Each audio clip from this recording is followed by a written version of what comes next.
गोष्ट सांगते मी. गोष्ट पंचतंत्रातली आहे. ही गोष्ट आम्ही आमच्या शाळेत लहान लहान मुलांना सांगत असतो. आज तुम्हाला सांगते, म्हणजे तुम्ही मोठेच आहात तरी सांगते. बघा याच्यात काही शिकण्यासारखं आहे का ते. तर माऊली गोष्ट बेडकाची. आता या बेडकाचं नाव काय ठेवायचं बाई? सोम्या. सोम्या बेडूक. तर या सोम्या बेडकाचं ना त्याच्या विहिरीतल्या बेडकांची जमायचंच नाही. नुसतं भांडण. एक दिवशी सोम्याला राग आला आणि तो ताड करत थेट निघून गेला. जाऊन जाऊन कुणाकडे गेला माऊली? सापाकडे गेला. बघा आता बघा माऊली, आपल्याला माहितच आहे साप आणि बेडूक एक नंबरचे शत्रू आहे का नाही. तरी सुद्धा तो सापाकडे गेला आणि सापाला जोर जोरात आवाज देऊ लागला. हाय माय, आता सापाचं नाव काय ठेवायचं? बेडकाचं आपण सोम्या ठेवलं, याचं गोम्या. तर माऊली तिथं गेला आणि त्याला रिक्वेस्ट केलं की म्हणला, मला माहितीये आपण जन्मजात एक नंबरचे शत्रू, पण तरी सुद्धा माझी एक रिक्वेस्ट तुम्ही ऐकून घ्या. मला माझ्या शत्रूंना मारून टाकायचं, तुम्ही त्यांना खाऊन टाका. म्हणजे कसं, माझे शत्रू पण मरतील आणि तुम्हाला आयतं जेवण पण मिळेल. आता यावर आपला गोम्या साप म्हणाला, अरे तू येडा झाला का? तू राहतो विहिरीत, तिथं मी यायचं कसं? बेडकांना खायचं कसं? तोंडाला काय येईल ते बोल नको, जाय तुझ्या घरी परत. आता यावर आपला सोम्या म्हणाला, हाय का असं असतंय का बरं साहेब? आता तुमच्याशी फ्रेंडशिप करायची म्हणजे मी काहीतरी प्लॅनिंग केलीच असेल ना, केलीच असेल की नाही? तर साहेब तुम्हाला प्लॅनिंग सांगतो. आमच्या विहिरीत पाण्याच्या बरोबर वर ना एक बिळ आहे. ते बिळ मी तुम्हाला दाखवतो, तुम्ही तिथं राहा. मी तुम्हाला एक एक करून माझे शत्रू दाखवतो आणि तुम्ही एक एक करून त्यांना खाऊन टाका. यावर आपला गोम्या साप विचार करायला लागला की बुवा खरे आपलं तर वय झालं, मुश्किलीनं इकडे तिकडे झटपट करून शोधून एक उंदीर मिळतो, याची डील आपल्याला परवड. आपला गोम्या साप म्हणाला, ठीक आहे मी येतो तुझ्या बरोबर. पण माऊली आपल्या सोम्यानं मात्र एक अट घातली की तो म्हणला, हे बघा साहेब, तुम्ही माझ्या फॅमिलीला मला काही करायचं नाही. मी एक एक करून तुम्हाला माझा शत्रू दाखवेन, तुम्ही त्यांनाच खायचं. पटत असेल तर ठीक आहे, नाही तर डील कॅन्सल बॉ. मग गोम्या साप म्हणाला, मान्य, चल. मग काय दोघं मिळून विहिरीकडे निघाले. आपल्या सोम्या बेडकानं एक एक करून त्याचे शत्रू सापाला दाखवले आणि सापानं ते खाऊन टाकले. झालं की काम फत्ते माऊली. सोम्या गोम्या सापाला म्हणाला की साहेब थँक्यू बर का, आता तुम्ही तुमच्या घरी परत जा. साप म्हणला, परत जा? अरे तू येडा बिडा झाला काय? परत जा.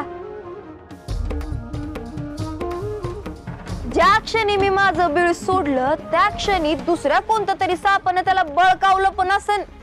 आता हे बिळ सोडून मी कुठेही जाणार नाही. मला इथं आणलं कुणी रे? तू. मग माझ्या खायची जबाबदारी कुणाची?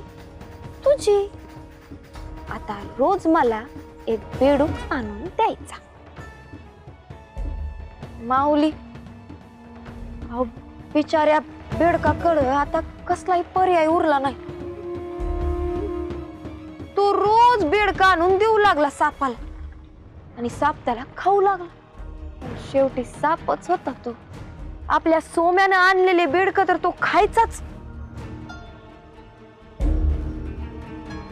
पण त्याच्या बरोबरच दुसरे पण 3-4 बेडक तो खायला लागला. माऊली असं करता करता सापानं सोम्याच्या पोराला खाल्लं की सोम्यानं स्वतः बघितलं. आपल्या पोराला साप खातोय हे बघून त्याला किती त्रास झाला असेल. पण आता तो काही करू शकत नव्हता, कारण या सापाला आवरणं अशक्य झालं होतं. साप एक एक करून सोम्याच्या घरातल्या प्रत्येक माणसाला खाऊ लागला आणि सोम्या बेडूक काही करू शकला नाही. हे सगळं कुठून सुरू झालं माऊली? जेव्हा भावंडांमध्ये भांडणं झाले, त्याच्यावर मार्ग न काढता त्यांनाच संपवण्याचा निर्णय आपल्या सोम्याने घेतला ना, तिथून. याच्यातून मार्ग काढण्याऐवजी एकमेकांचा जीव घेण्याचा निर्णय घेतला तिथून. आणि बदला घ्यायचा म्हणून एका तिसऱ्याच प्राण्याला आणून इथं बसवलं तिथून. माऊली, जेव्हा भाऊच भावाच्या विरोधात उभा राहतो तेव्हा महाभारत घडतं. काय बोलला होता दुर्योधन पांडवांना? की सुईच्या टोकावर मावेल इतकी सुद्धा जमीन देणार नाही. आणि इथूनच खरा सर्वनाश सुरू झाला. माऊली, असे सोम्या बेडूक आपल्याला जागोजागी दिसतात. अहो, किती भावांना आपण जागेसाठी, जमिनीसाठी भांडताना बघितलंय, इस्टेटीसाठी भांडताना बघितलंय.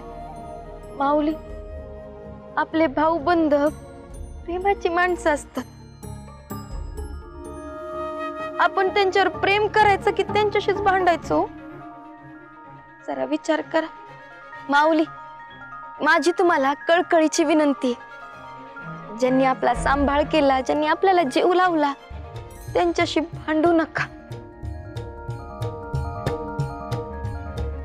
उलट त्यांच्यावर प्रेम करा, त्यांचा आदर करा आणि त्यांचा सांभाळ करा. माऊली, संत तुकोबारायांनी विठुरायाला जे मागणं मागितलंय ते मागूया आणि आजच्या कीर्तनात थांबूया. हे दान देगा देवा तुझा विसर न व्हावा, गुण गाईन आवडी हेची माझी सर्व जोडी. हे दान देगा देवा तुझा विसर न व्हावा, गुण गाईन आवडी हेची माझी सर्व जोडी. न लागे मुक्ती आणि संपदा संत संगती दे सदा, तुका म्हणे गर्भवासी सुखे घालावे आम्हासी. न लागे मुक्ती आणि संपदा संत संगती दे सदा, तुका म्हणे गर्भवासी सुखे घालावे आम्हासी, सुखे घालावे आम्हासी.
रामकृष्ण रे, रामकृष्ण.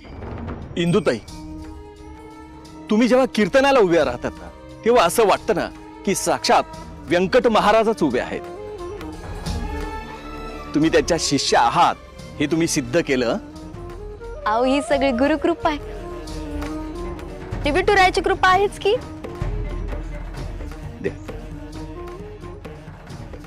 इंदुताई,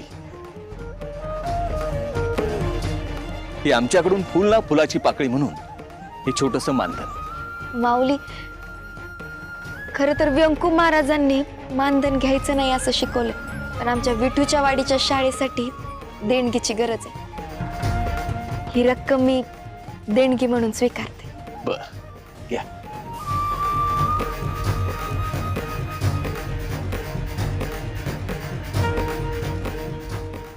इंदुताई, आता उशीर खूप झालाय. तुमची काही हरकत नसेल तर तुमची राहण्याची व्यवस्था इथेच करू का? अहो नाही नाही, काही हरकत नाही. म्हणजे मी आता निघतच होते, शेवटची बस मिळेल ना मला. चला येऊ मी. आम्ही येतो सोडवायला. अहो काही हरकत नाही, येते मी. रामकृष्ण हरी. रामकृष्ण. अधोक्षज महाराज तुम आगे बढ़ो, हम तुम्हारे साथ हैं. अधोक्षज महाराज तुम आगे बढ़ो, हम तुम्हारे साथ हैं. अधोक्षज महाराज तुम आगे बढ़ो, हम तुम्हारे साथ हैं.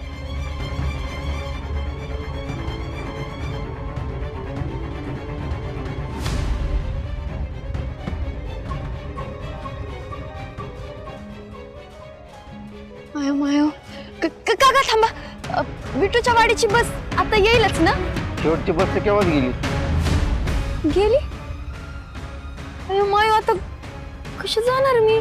तुम्ही एक काम करा, तालुक्याला जावा, तिथं तुम्हाला बस भेटेल. ती किती वाजता असेल? नाही होत आहे ते काही सांगता येणार नाही.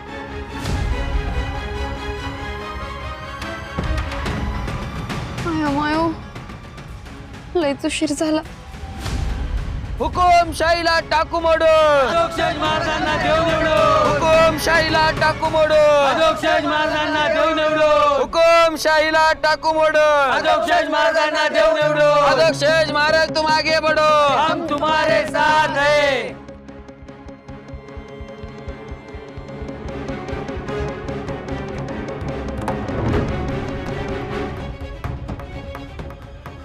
आदू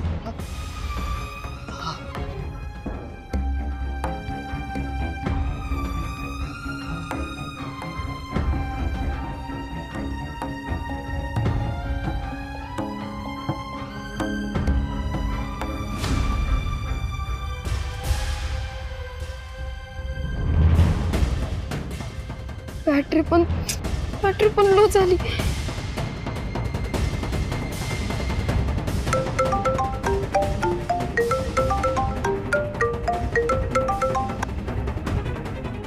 hello Aadu. Hello hello Indu. अरे शेवटची बस निघून गेली. आयोजकांमुळे जरा उशीर झाला बघ. आणि फोनची बॅटरी पण संपत आली आदू. अरे बापरे, आता कशी येणार तू? काय माहित आता. नाही तर थांब, मी येतो तुला घ्यायला. Hello hello Indu. Indu hello hello. Hello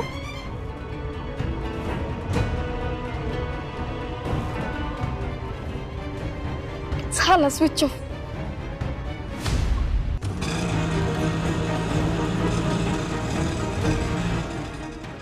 कशी जाऊ मी आता?